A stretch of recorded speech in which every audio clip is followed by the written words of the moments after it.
right, so here we are on Antigua Shipyard, and down at the 6 o'clock position, from Team Quantic Incredible Miracle, we have YoungHwa and his opponent in the top left-hand corner. Yes. Team Quantic Incredible Miracle. QIM! Yes. We have coLMVP.sC here in the top left-hand corner. He is our Teal Terran player. And answer the question inevitably, as I know we gain viewers throughout the broadcast. I'm sure, even though we've answered this a million times, some people are still saying, QIM is no longer QIM. They've split. They're Quantic and IM again. Yes, we know that.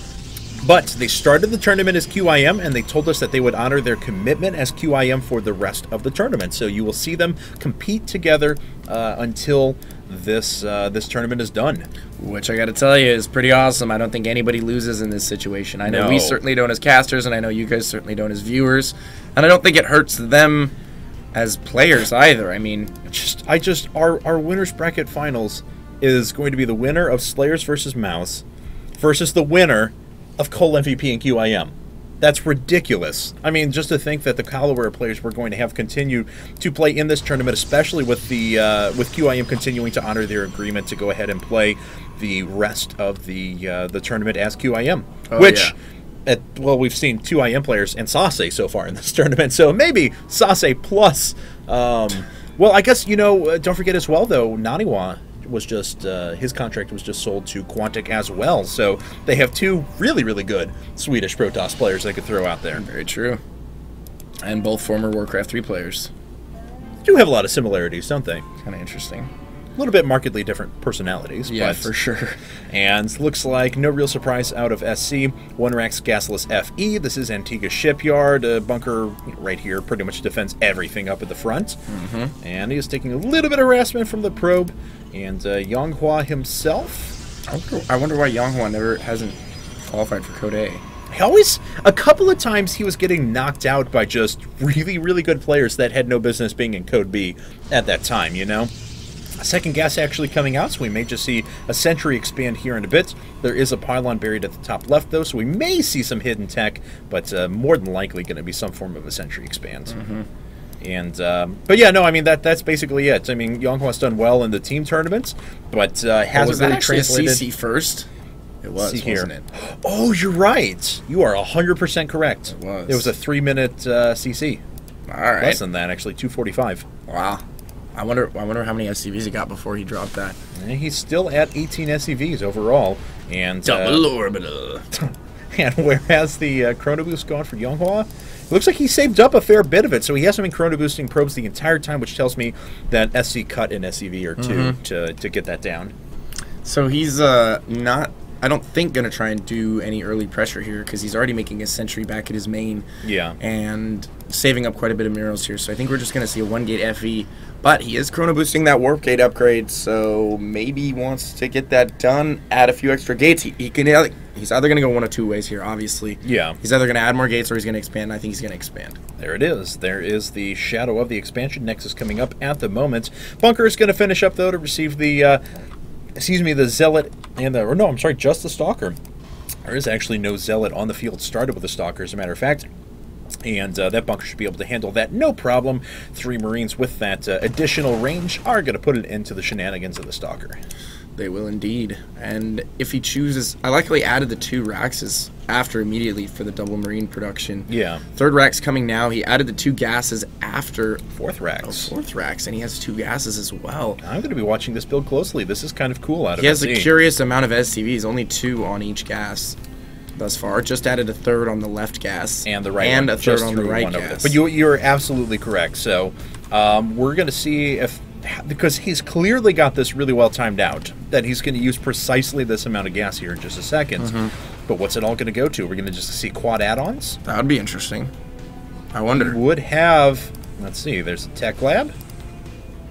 Nothing out of Rax number 2 quite yet. Sorry, guys. No, we're kind of just staring this down. Do want to mention, though, that we have a Twilight Council actually coming out for YoungHwa at the moment. At the same time, his 2nd gateway gets put up. Okay.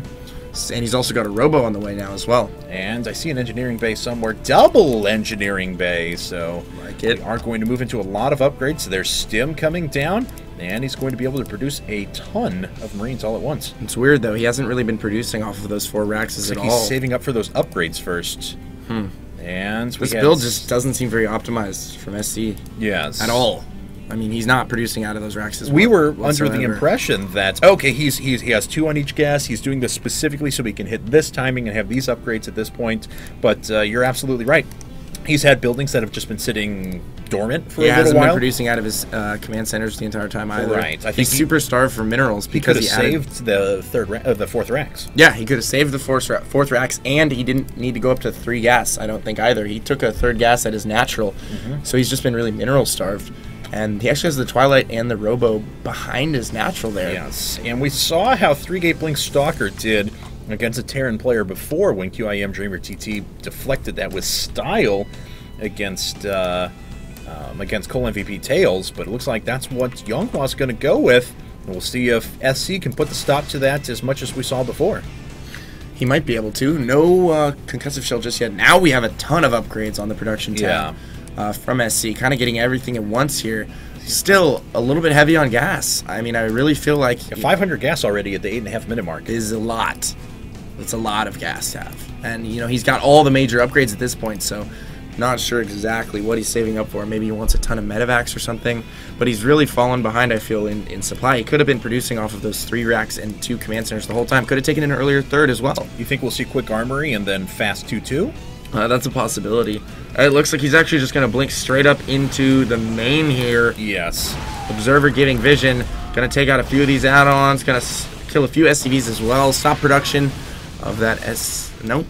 He didn't kill that SCV. Not sure why. That's away. Now, a marked difference from YoungHwa and Tails' build before is that YoungHwa did move into Double Forge way faster. He wants to be able to keep pace on those upgrades. Yeah, Tails actually didn't have very many upgrades at all. He had just finished 1-1 at the end there. Yeah, and that was after the attack with 2-2 it hit from Dreamer TT.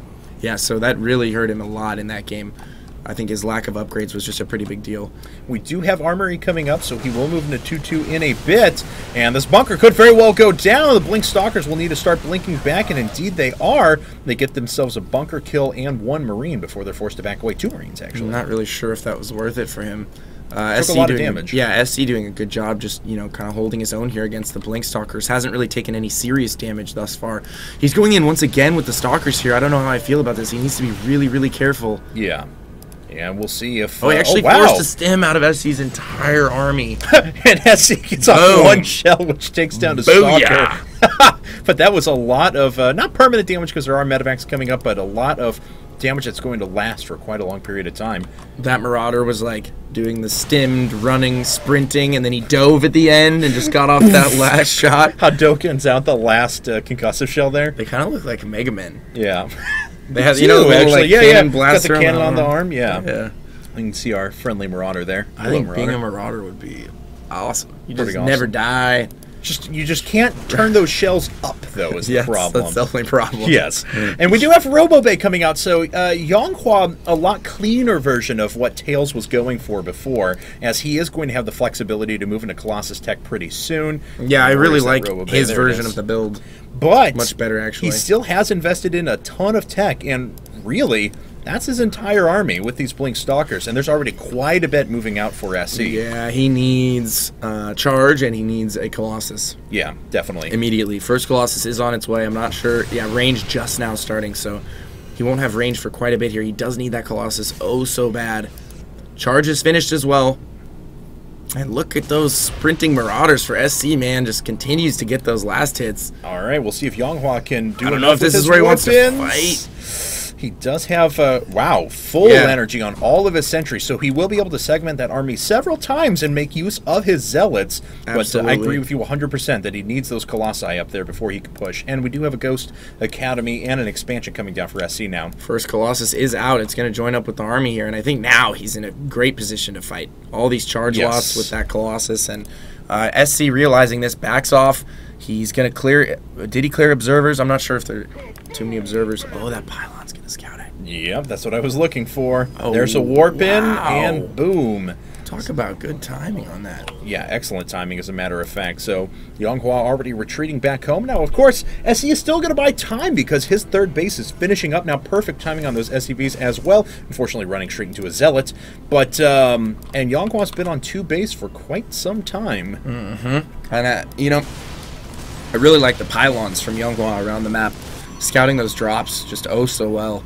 And there really aren't that many units from SC. SC can just get bullied around by YoungHwa's army at this point. YoungHwa does not have to worry about those drops just yet because he had those pylons scout them out. And the pylons were all cleared up now, so his map control has been significantly limited. He does have another probe stuck in the top right-hand corner to further put down some forward pylons when the time comes. Wow, is he going to try and double expand here? That would be a little greedy. Yeah. We'll see if he actually does so. We already have ship weapons upgrades coming up. And 3-3 at sub 15 minutes in the game. That's so. incredible. And an incredible miracle. Anyway, and we have just a How many medevacs he has? Yeah, that's actually a little bit ridiculous. That's what I was going to comment on there. Maybe that's what all the gas was for. 3-3's on the way. Yeah, because his macro is looking good right now as he has additional barracks coming up with already pretty good infrastructure in place and with everything lined up so nice and neat too. Yeah. And looks like a few units tried to run in there for SC, but unfortunately those aren't going to do all that much damage. No, they are not. That Marauder will get to the top right though. Could potentially take out that probe that's trying to build the... Well, it looks like they blinked up. Yeah, they blinked up and picked off the Marauder. So a lot of ghosts being added in now. Already 2 out, and he's been triple producing them for a while. If he starts another one here in a second. But so the ghosts are going to have good energy. No Mobius reactor quite yet, though. And it looks like we have just a fairly passive game moving up to a very, very macro situation here. Yep. Blinking into the midfield again, a little bit risky.